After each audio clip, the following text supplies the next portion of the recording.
كان رجعوني على التحقيق. أول ليلة تحقيق كانت أصعب ليلة، يغموا علي، ضربوني الشباب اللي ضربوني. Намеки делали на то, чтобы я признался в том, чего не совершал. قاعد يقول لي بدكم حرية، بدكم إسقاط النظام ويضرب بزيادة. Era la desesperación de escuchar la voz de mi papá como gritaba. Esa desesperación es tan profunda que llega un momento en que prefieres la muerte. Siguro ako mas tatakot ako nung nakalabas na ako eh. Kasi di ko alam yung mga pwede pang mangyari.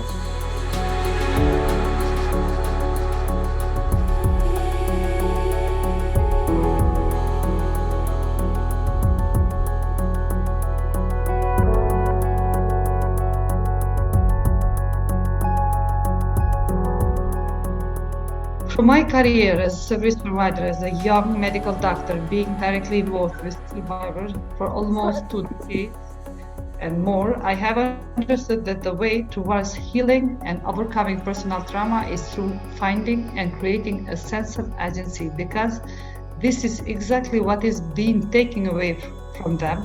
Through taking charge of their own narrative, through telling their own story in the way they choose, survivors reclaim their dignity and validate their sense of self.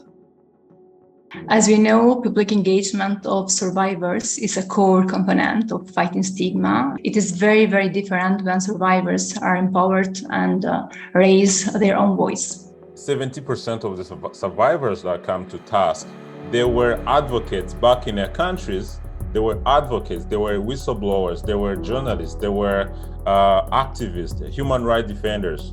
And actually the majority of them were tortured because of being activists, of speaking out against what is happening in their countries. So having these individuals continue to advocate, it is only natural. We do a lot of research on torture, what's happening in different countries. We have statistics, either if you're talking to policymakers or educating the community, the survivor's story brings that irreplaceable subject to the conversation. I think it's a long journey. It's really difficult to make a decision to open up about what happened to me, because I think it's very sensitive and very painful. It hurts.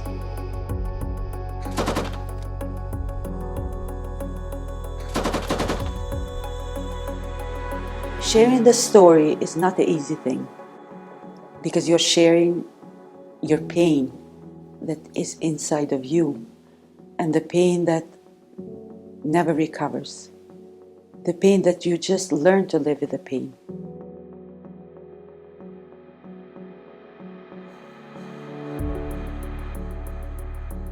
I think I got the strength and the courage,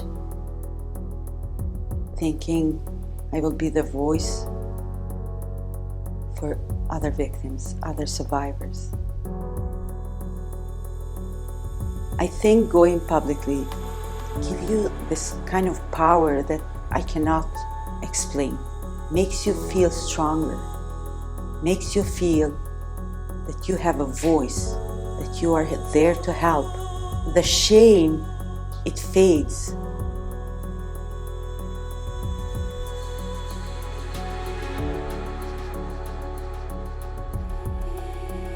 Sharing the story is like you take a burden from your soul that is hundreds of pounds, and you feel so much light in your soul. And I encourage them that healing is when you share your pain, when you share your story. You know you're strong. You know that as soon as you go out there and you be a voice, you're a hero. It's not something that we can continue to live with.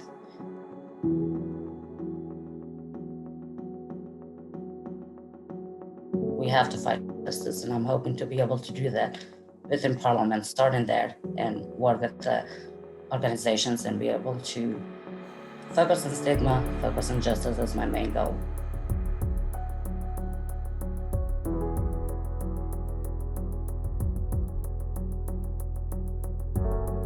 When you ask a survivor to tell their story, it's not a piece of cake. It's not like you're asking them to tell you how was their last vacation. That's not the way it is. They are going to tell their story. It's a painful story all the time. It's a painful story, and that story, you know, people have to understand how courageous it is for survivors to tell their story, and that may bring back the memories of the, you know, what happened to them, the experience of torture. You know, depending on the situation, especially in a political situation, by telling their story, a survivor can reveal their identity and obviously maybe put their families back in their countries in danger. They can also jeopardize their legal process. In our perspective, first we try to ensure confidentiality, because this is the one that is crucial to start to engage or disclose the survivor. Then we have to sign the consent with survivor and try to establish joint objective, and we develop together. Secondly, we try to assure full understanding of the objective, because sometimes as a medical doctor, as a provider, we make the objective, but we have to know that sometimes the capacities of the survivor could be limited. So we have really to make sure that they understand clear and they are fully engaged, as well as we have to manage the expectation of the survivors. Third, we have, of course, to assess the potential risk and harms. And we need to get adequate risk mitigation measure, because sometimes exposing or engaging survivors, there might be also some risk, and survivors could be harmed or could have consequences in the family or community. Fourth, we try really to develop and maintain a relation with survivor, which allow us to provide her continuous care as much as she needed during the time she's exposed or is engaged in different activities. Colombia en medio de un gran paro estudiantil. Decidí ese 8 de noviembre, que era también el día de mi cumpleaños, a ir a una movilización social con unos amigos. Me encontraba cerca de las 8 de la noche, después de que había salido con varios amigos a acompañar la protesta social. Salimos en un plantón totalmente pacífico en la sede Macarena de la Universidad Distrital, y en medio de ese plantón pacífico se tornó violento de manos del ESMAD. En medio de eso veo como una compañera cae, y pues ahí nos indignamos todos, y en medio de todo ese altercado pues recibo un disparo en mi ojo derecho por parte del ESMAD. En medio de la movilización, el ESMAD reprimió la protesta, la manifestación. Estábamos de pie cuando de repente siento un impacto en mi ojo izquierdo y empecé a sangrar. No podía caminar y quedé tirada en el piso.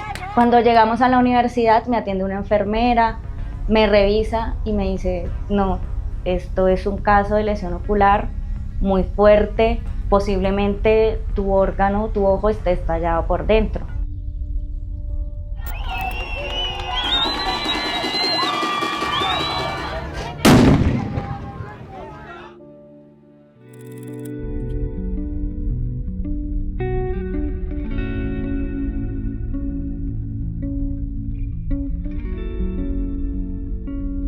El número de lesiones oculares en el país empezó a aumentar. Cuando ya eso era algo que también estaba, por desgracia, ante los ojos de todo el país, y vieron que sí era una acción sistemática del Estado, dijimos: vamos a organizarnos. Y de ahí sale el movimiento de resistencia contra las agresiones oculares del ESMAD, un espacio que busca dignificar la vida, pero que también busca la no repetición de estos casos de lesiones oculares.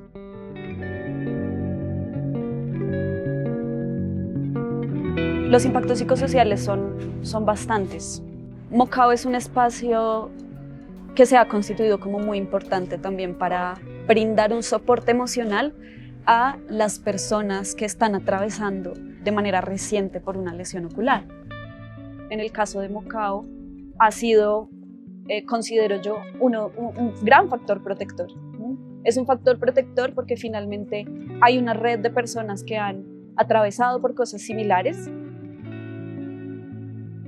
Mocao me ha aportado a mí esa confianza, esa solidaridad, ese apoyo, pues ya que pues somos integrantes que nos ha pasado lo mismo, ¿no? Entonces es reconfortante. Creo que pues es una de las maneras o herramientas de lucha más grandes que hay. El movimiento popular siempre va a existir en todos los países y yo creo que los colectivos, si se juntan, si se confrontan al Estado de una manera sistemática, generando presión al Estado para la reparación y no repetición de estos mismos hechos de violencia, creo que es una de las mejores armas y herramientas. Ojos quemados, ojos vedados, ojos callados, ojos mutilados, ojos partidos, ojos hendidos, ojos caídos, ojos suprimidos, ojos arrancados. Pues ya hemos adelantado diversas acciones culturales, jurídicas. Cuando grité no aflojé y aún así me dispararon en el ojo. Y agrupa a varios sectores de la sociedad, mutilados ocularmente, estudiantes, trabajadores, personas del común que se movilizan todos los días por sus derechos. Espero y aspiro que podamos en el corto plazo o en el mediano plazo lograr la ruta de atención integral para las víctimas y una reforma policial mucho más estructural y profunda. Y sobre todo la no repetición. Creo que esa es la apuesta que más tenemos, y es que lo que nos sucedió pues no le suceda a nadie más. Nadie más debe ser mutilado por manifestarse. Ya que no solo es en el territorio colombiano, sino es a nivel internacional. Estas situaciones de víctimas de trauma ocular o estos intentos de homicidio o actos de tortura sistemática se han presentado en varios países del planeta.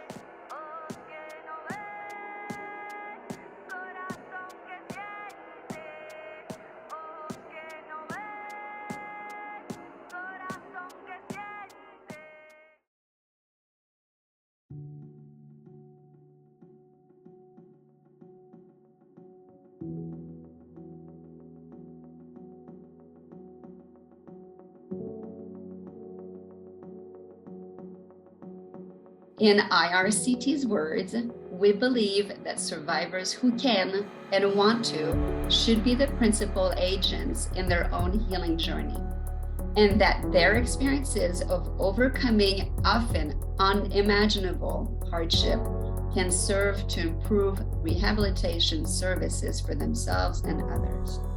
I truly believe in its message that they encourage for survivors to take ownership of their rehabilitation. Mental health workers can play an essential role in helping survivors take back control of their life.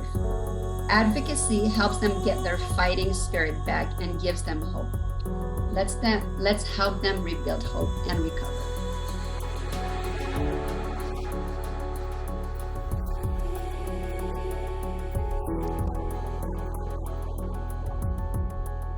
Siguro ganun din kasi may mga inaatinan kami dito mga activities sa mga lalo na sa mga malaking aral din yung malaking aral din yung nabigay sa amin talaga ng balay.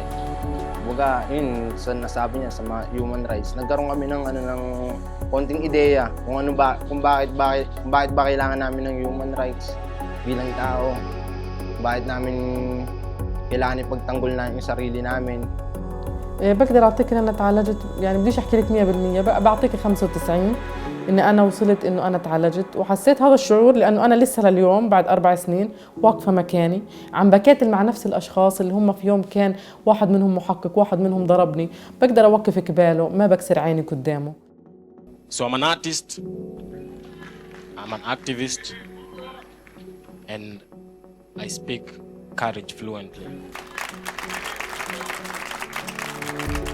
We are victims and survivors of torture and other cruelty.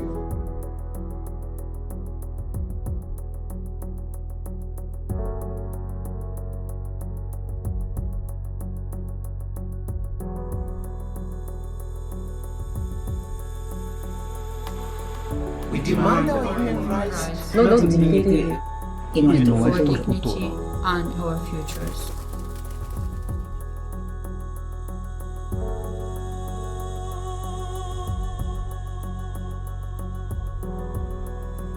This Survivors Charter has been written by the courage of survivors and victims of torture and other ill treatment. This is what survivor-led justice and recovery should entail.